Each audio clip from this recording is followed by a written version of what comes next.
Hey, it's O.M.G. Old Man Games, and welcome back to GTA Online, and welcome back to this week in GTA. And here I have a video for you. So welcome to my Cayo Perico Heist Guide for 2025 and 2026, because we're almost there, aren't we, really?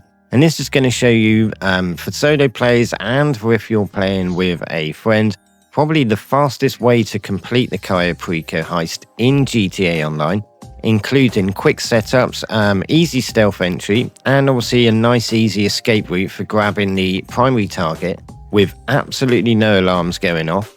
So if you're looking for one of the best methods on how to make money in GTA 5 Online Solo, this hopefully will give you a really good some tips and tricks and the best way to make some money and obviously cash in whilst we've got the Panther statue on the island. So obviously we're going to gather the intel, and then we're going to show you the essential prep setups that you need to do, and you only need to do these essential ones that I'm going to show you with a few tips and tricks along the way. So first of all, we're going to gather the intel, and obviously it give you a location. So obviously use fast travel on the Kasaka, and that's actually going to position you right there, nice and easy to pick up the plane, and obviously you can fly to Cayo Perico and start doing your heist setup here with the secondary targets. So obviously once you're at the airstrip, come into the sheds and the actual bunker just to scope out your secondary targets here at the landing strip at the airfield on Cayo Perico. And this will be probably, if you're the solo player, this is going to be your best area to come to actually scope out your secondary targets and actually make some extra money on top of your primary target.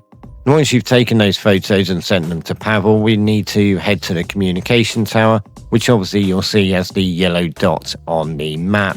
And obviously this is a nice easy way to actually get there without setting off any alarms or being caught by the guards. Now, I've always found this to be one of the best routes, so you know, this is just personal preference. If you do have any options on it, then do let us know in the comments. Now, obviously, you need to keep an eye on the cones of vision for your security there, just so that you can actually keep an eye out and make sure they're not going to spot you. And as soon as that guard on the tower's turned away, you're just going to yeet your bike straight over the edge of the cliff there. So once we've actually made our way to the communications tower and we've done the hacking, which is quite simple, then obviously you'll enter your Sightseer app and you'll be able to scope out in El Rubio's compound. And obviously here we can see we've got the Panther statue as our primary target. Now, you do need to check El Rubio's office for a secondary one because you could have a painting in there, which is always a good option to collect as a solo player. Obviously, if there's two players, then you're going to need the key cards to enter the other rooms where you can collect gold, etc. And once you've actually scoped all those out, it's quite simple. You need to just get caught by a guard and you'll spawn back into the game, or set your spawn location to the Kasaka and quit this session. So now I'm going to show you the best location to actually keep your Kasaka, which again is just going to save you a bit of time and help you do these setup missions for the Cayo Perico heist very quickly, because you're not having to keep traveling out all the way out to sea. So obviously you want to put your Kasaka just in that position there, which I've highlighted on the map. So now we're going to go to the setup missions, and first and foremost we need our route of entry, which is going to be the Longfin approach.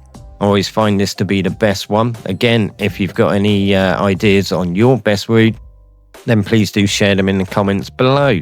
Now, you can actually pick up one of the trucks that are dotted around, which you will be guided to actually collect your Longfin. Or if you've actually got the Phantom Wedge, you can just call that as your personal vehicle and do this yourself. So a top tip here is actually set your GPS at this location here down in the docks. And that simply guides you all the way down here, even with the wanted level, so you're not trying to drive around and lose the wanted level. Simply drop the Phantom Wedge and the Longfin off here, and you can either EWO or jump into the sea and just swim underneath the surface just to lose your wanted level, and they've gone. Plasma cutter is quite an easy one to do. You're simply sending a photo of this prep board and it'll send you to the location where you just take out the guys and you can steal the plasma cutter and return it to the Kasaka. Nice and simple. Fingerprint cloner, another little top tip here for you is once you've turned off the alarm system outside, just arm yourself with a grenade and simply enter into this room, and all you want to do is just yeet that grenade in there. And it's quite easy because obviously you may well get wasted in the blast radius there going off, and that's not a problem at all because once you've entered this compound again, it's quite easy. They've all died, and it's simply a case of completing the word search then, and you've found the location for your fingerprint cloner, which is generally on the furthest desk away from the room when you first enter it. So obviously the cutting torch, again, this is very, very simple. Go into the building construction site, and you'll simply make sure that you got your hard hat on so you don't get detected by any of the workers and can blend straight in. And then you find your cutting torch and head back to the Kasaka. Now the weapons loadout. Do not do the setup mission following the Merryweather helicopter. It is very long-winded. You want to simply quit to a new session and start this setup over again. Make sure that you're being sent to one of the office tower locations, and you want to enter via the rooftop. Never go in through the ground level. Now if you've got the stone hatchet, this is brilliant. I absolutely love doing this setup mission with the stone hatchet because you become invincible. So you activate the stone hatchet rampage, and so long as you keep the yellow bar powered up at the bottom left-hand corner of the screen, and that's simply by attacking the security with the stone hatchet, you are invincible. You can take as many shots as you want and you're not going to actually get wasted here. So really good top tip to do. I mean, you can come in here firing rocket launchers around, etc. But I always find this quite a fun way. So if you've completed the treasure hunt and you found your stone hatchet, obviously this is a very, very fun way to be actually doing it. And once you've taken out all the guards in here, remembering obviously to keep a check on that yellow power bar, which does boost straight back up as soon as you take out one of the guards. And you're invincible, and then it's simply getting the guns from the lockup. So obviously for this route onto the Cayo Perico compounds, Ginge joined me to show this route, and like I said, it's very stealth. You will not get spotted. You will stay out of all those cones of visions of the guard. So thanks very much to Ginge, one of the GTA Legends of Chaos, who joined me on this finale for the heist and actually showed us the best route in there. So for the actual setup, we're going to set this as a location point here. This is where we're going to go, but we're going to actually head off to the airfield strip, first of all, which is where our secondary targets are going to be. Once we've collected them, then we'll take the boat all the way back down this way, because we're going to come around this peninsula, and we're going to use the entry point being the drainage tunnel, which is going to get us into El Rubio's compound. And then when we actually come to escaping, it doesn't matter what location you pick, because this is going to be our escape point just here. When we come out of the compound, you turn left. But we'll get back to that later on in the video. Always set your time of day to daytime. It just helps the vision for you, becomes a little bit easier. And equip your weapon with suppressors. But they do actually come free, so you don't actually need to do that or pay anything for those, which is quite handy. So obviously once you're in the long fin and we've started the Cayo Perico heist finale, we want to just go left and head on to the airfield strip, which is where we're going to be picking up our secondary targets for the Cayo Perico heist. And once you're actually here, you're just going to sort of semi-beach the long fin, just so that it doesn't float away. But we do have another top tip for you on that in a moment. So we're going to head over to the hangar, where we saw one of our first options for our secondary target. And again, you don't need to actually take this guard out. It's just simply a case of watching his cone of vision, seeing the pattern that he makes with actually walking for his patrol, and then you can just sneak into the hangar, nice and stealth-like behind him. And yep, very alert, very on the ball, justifying his wage there by not actually spotting anyone. Then, as the solo player, you want to be grabbing your forklift truck and actually taking this container here and just position it by the gates. Now, obviously, you can actually get into the bottom area as well to grab your secondary target. But first of all, you want to just climb up on your forklift truck, climb into this area here, and then use your cutting torch. It's going to take you a couple of seconds just to cut through the lock, and you're into your first area to start grabbing that stash and filling your bag up with your secondary target. And obviously, the escape in this little area that's fenced in, nice and simple, just climbing up and dropping over the top. And like I said, if you've got a decent secondary target in that bottom area, you just simply move your forklift and cut through the gate again. So obviously be careful again with the patrol of this security guard, and just simply wait for him to go by and then run past him. And that's when you can come over into this other area, which again, if you needed to fill up your bag or grab some more loot for your secondary target and Cayo Perico, it's just simply a case of coming over to this area.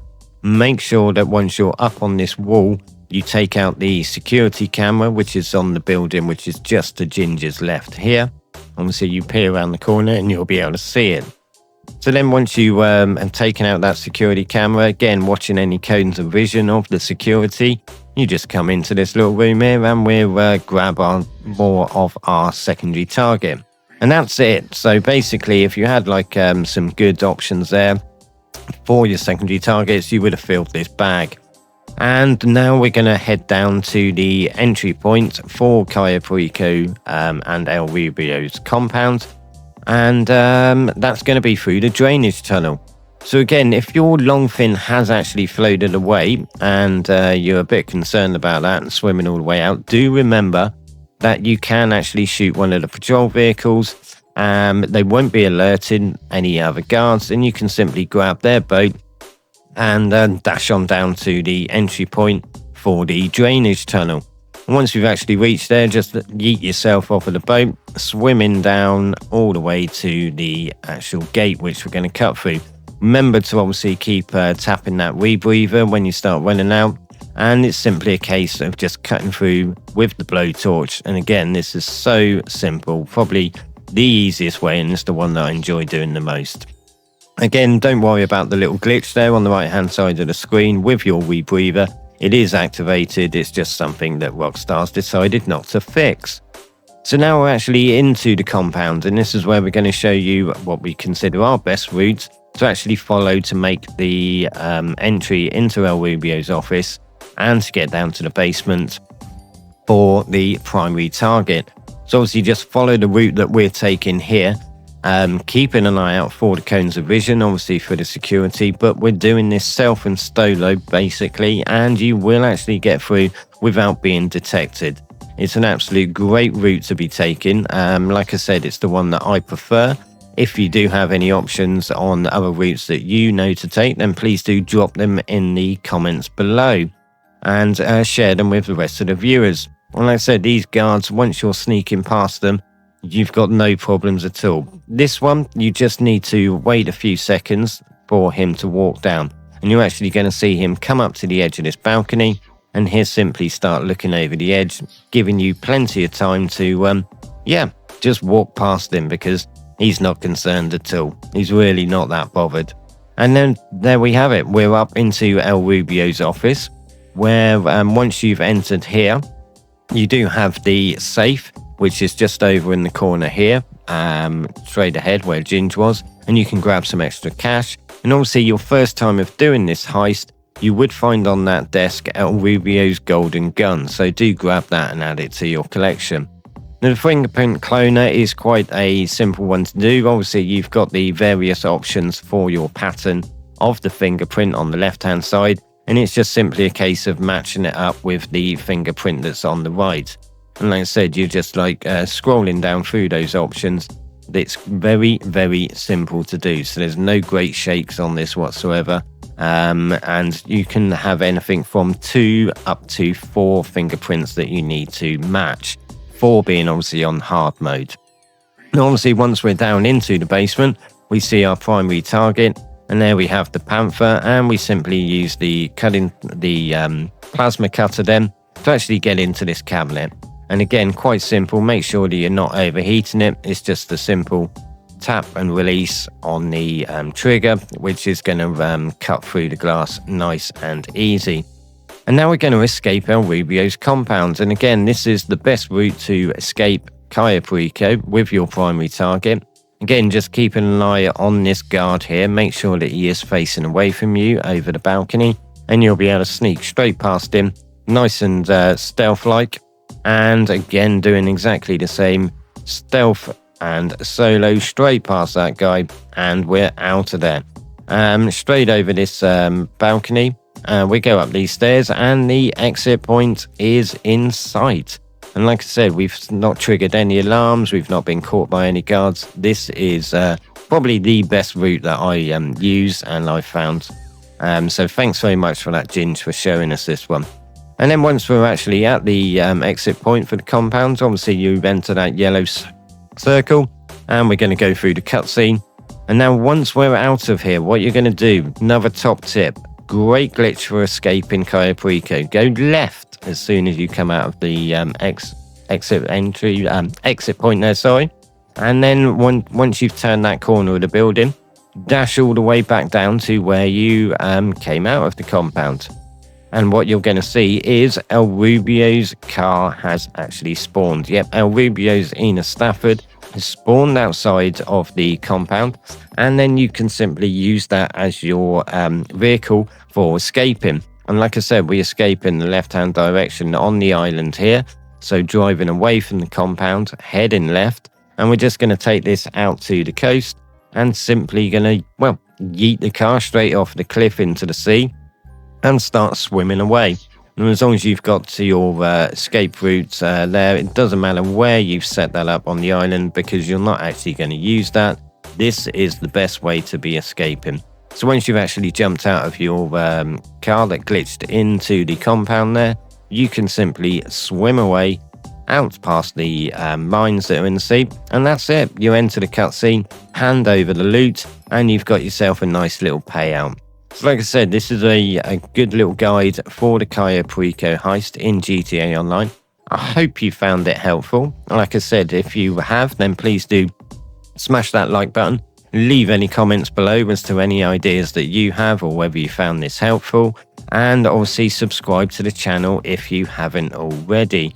So thanks very much to Ginge for joining me to show off this best route, what we consider the best route for the Cayo Perico heist in GTA Online for 2026. And obviously thanks for watching, all of you, and I hope you found this helpful and an enjoyable one to watch.